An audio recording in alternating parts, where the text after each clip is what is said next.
جنت میں حضرت موسیٰ علیہ السلام کا ساتھی کون؟ ایک مرتبہ حضرت موسیٰ علیہ السلام نے اللہ تبارک و تعالیٰ سے عرض کیا، یا اللہ، جنت میں میرا ساتھی کون ہوگا؟ اللہ تبارک و تعالیٰ نے فرمایا، موسیٰ، جنت میں تمہارا ساتھی ایک گوشت بیچنے والا ہوگا۔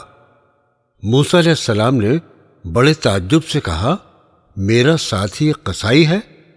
مگر وہ رہتا کہاں ہے؟ میں اسے دیکھنا اور ملنا چاہتا ہوں۔ اللہ تبارک و تعالیٰ نے موسیٰ علیہ السلام سے فرمایا، فلاں جگہ پر اس کی دکان ہے اور وہ اس وقت وہیں پر موجود ہے اور گوشت بیچ رہا ہے۔ حضرت موسیٰ علیہ السلام فوراً اس سے ملنے کے لیے چل دیے اور تلاش کرتے کرتے وہ اس قصائی کی دکان پر پہنچ گئے۔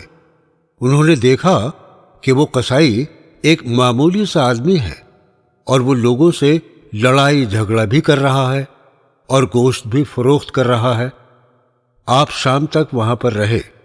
جب وہ گوشت فروخت کر چکا تو وہ تھوڑا سا گوشت تھیلے میں رکھ کر اور اپنی دکان بند کر کے گھر کی طرف چل دیا۔ حضرت موسیٰ علیہ السلام نے اس قصائی کے پاس آ کر کہا، میں مسافر ہوں اور آج رات تمہارے گھر میں ٹھہرنا چاہتا ہوں۔ قصائی نے موسیٰ علیہ السلام کا نام تو سنا تھا مگر انہیں کبھی دیکھا نہیں تھا۔ قصائی نے کہا، ٹھیک ہے، چلیے میرے ساتھ۔ وہ دونوں گھر پہنچے۔ قصائی نے گوشت دھویا اور اسے پکایا۔ اس کے بعد اس نے خود ہی روٹی پکائی اور اس کے بعد ایک تھالی میں کھانا رکھ کر اس نے موسیٰ علیہ السلام سے کہا، میں پہلے اپنی ماں کو کھانا کھلا دوں، اس کے بعد ہم دونوں کھائیں گے۔ اس نے اپنی بوڑھی ماں کو بستر سے اٹھایا، اس کا منہ ہاتھ دھلایا اور پھر چھوٹے چھوٹے لقمے کر کے اس نے اپنی ماں کو پیٹ بھر کے کھانا کھلایا۔ جب وہ کھانا کھلا چکا اس کے بعد اس نے اور موسیٰ علیہ السلام نے کھانا کھایا۔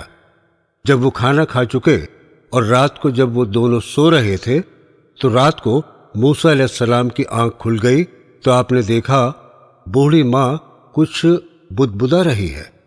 آپ نے قصائی کو اٹھایا اور اس سے پوچھا، ماں کیا کہہ رہی ہے؟ قصائی نے کہا، میری ماں بوڑھی ہے اور ذہنی حالت بھی اس کی ٹھیک نہیں ہے۔ یہ ہر وقت اللہ تبارک و تعالیٰ سے یہی دعا کرتی ہے، یا اللہ، میرے بیٹے کو جنت میں موسیٰ کا ساتھی بنانا۔ جب موسیٰ علیہ السلام نے قصائی کی بات سنی تو انہیں پتہ چلا کہ یہ قصائی کے عمل کی بات نہیں ہے بلکہ یہ ماں کی دعا کا نتیجہ ہے۔ اللہ تبارک و تعالیٰ نے اسے زندگی میں بھی میرا ساتھی بنا دیا اور جنت میں بھی میرا ساتھی بنائے گا۔